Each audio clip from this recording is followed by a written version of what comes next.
So,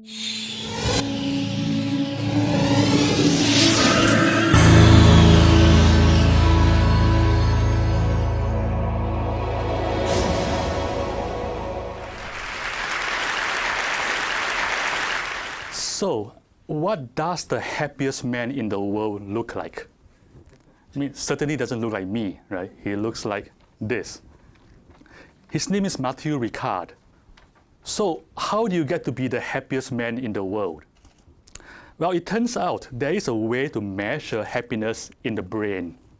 And you do that by measuring the relative activation of the left prefrontal cortex in the fMRI versus the right prefrontal cortex, right? And Matthew's happiness measure is off the charts. He is by far the happiest man ever measured by science. Yeah. Which leads us to a question. What was he thinking when he was being measured? Perhaps something very naughty. Actually, he was meditating on compassion. Matthew's own experience is that compassion is the happiest state ever. Reading about Matthew was one of the pivotal moments of my life. My dream is to create the conditions for world peace in my lifetime. And to do that by creating the conditions for inner peace and compassion on a global scale.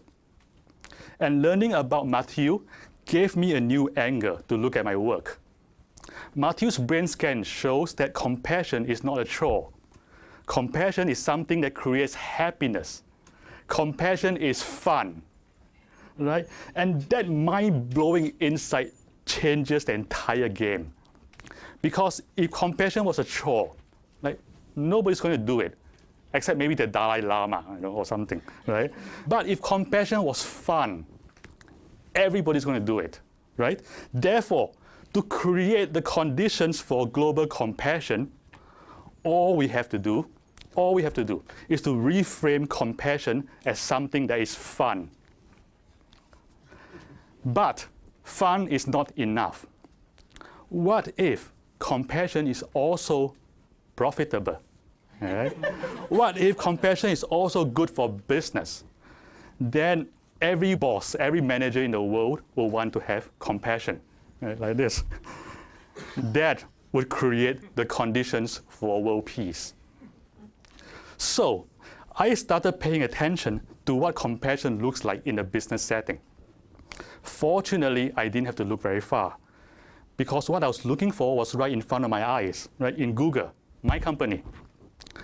I know there are other compassionate companies in the world, but Google is sort of the place I'm familiar with because I've been there for 10 years.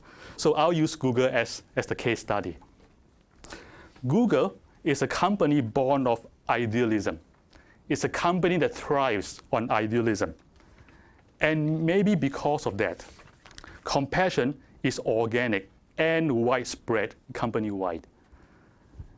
In Google, expressions of corporate compassion almost always follow the same pattern. It's sort of a funny pattern. It starts with a small group of Googlers taking the initiative to do something. And they don't usually ask for permission. They just go ahead and do it. And then other Googlers join in. And it just gets bigger and bigger. And sometimes it gets big enough to become official.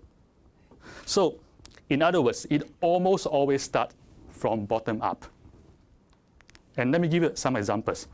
The first example is the largest annual community event where Googlers from around the world donate their labor to their local communities was initiated and organized by 3 employees before it became official, because it just became too big.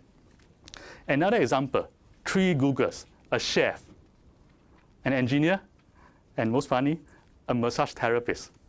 3 of them, they learned about a region in India where 200,000 people live without a single medical facility. So what do? They just go ahead and started a fundraiser. And they raised enough money to build this hospital, the first hospital of its kind for 200,000 people.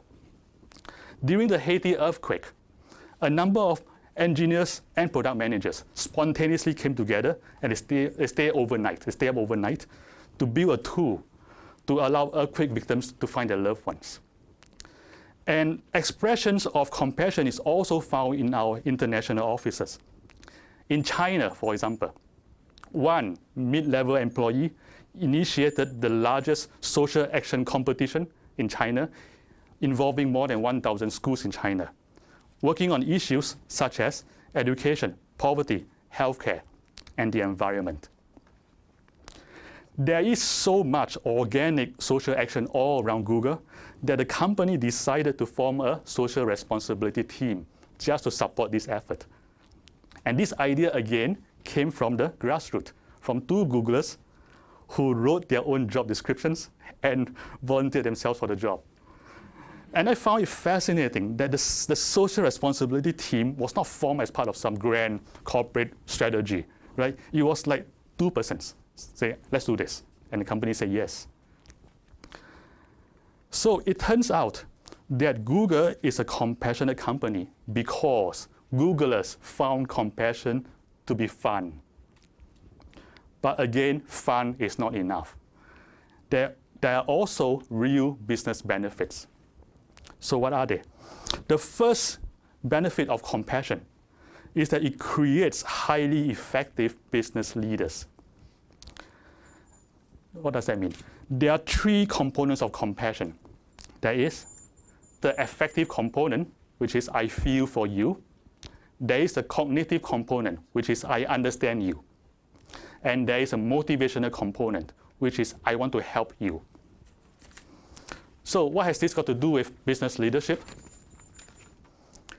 According to a very comprehensive study led by Jim Collins and documented in the book Good to Great, it takes a very special kind of leader to bring a company from goodness to greatness.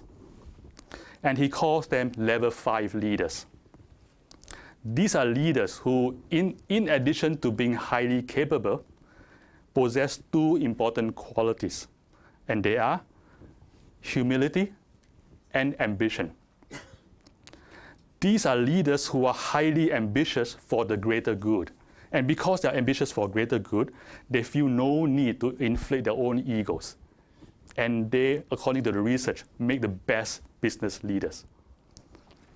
And if you look at these qualities in the context of compassion, we find that the cognitive and affective components of compassion, understanding people and empathizing with people, inhibits, tones down what I call the excessive self-obsession that's in us, therefore creating the conditions for humility.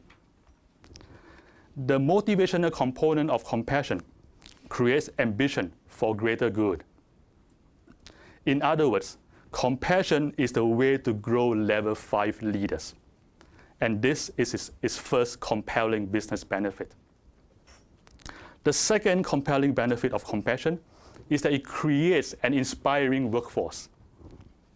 Employees mutually inspire each other towards greater good. It creates a vibrant, energetic community where people admire and respect each other.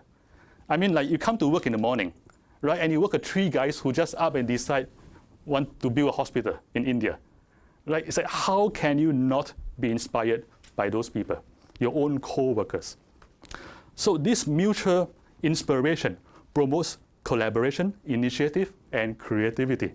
It makes us a highly effective company. So having said all that, what is the secret formula for brewing compassion, in the corporate setting? In our experience, there are 3 ingredients.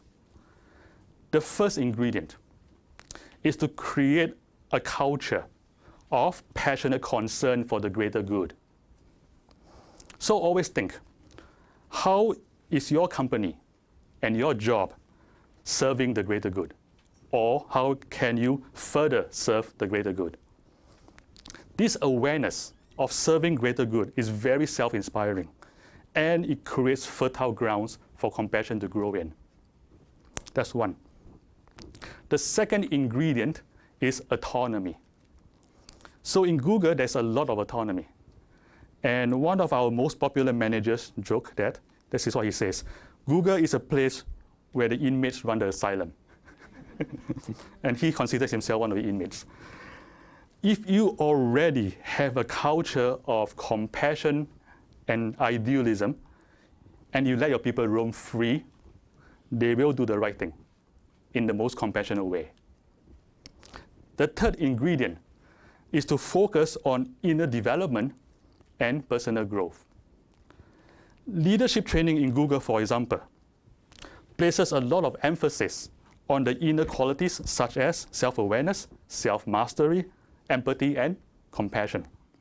Because we believe that leadership begins with character. We even created a 7-week curriculum on emotional intelligence, which we jokingly call Search Inside Yourself. Yeah, it is less naughty than it sounds.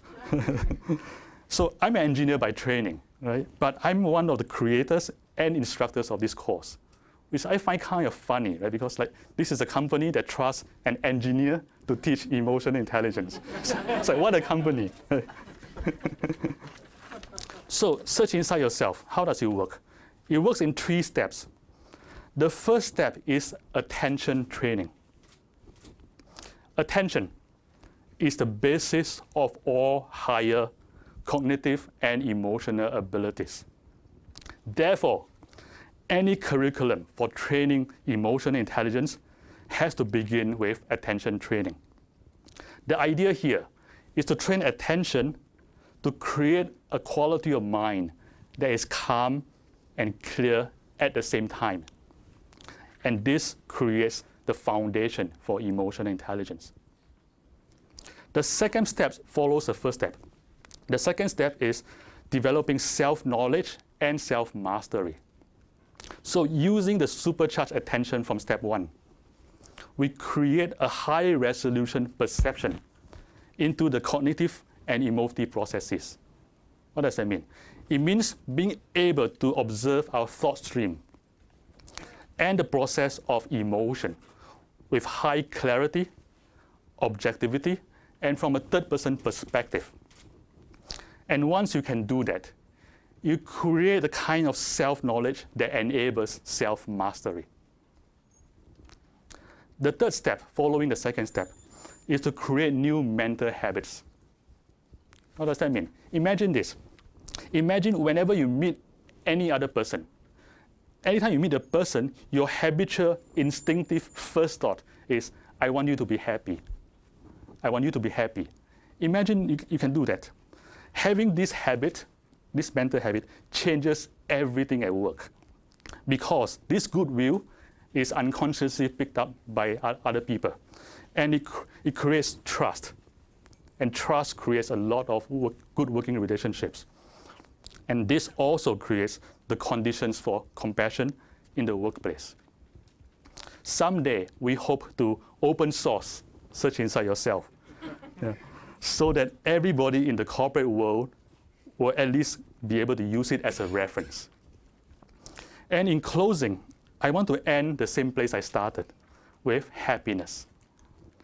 I want to quote this guy, the guy in robes, not the other guy, the Dalai Lama, who said, if you want others to be happy, practice compassion. If you want to be happy, practice compassion. I found this to be true both on the individual level and at the corporate level. And I hope that compassion will be both fun and profitable for you too. Thank you.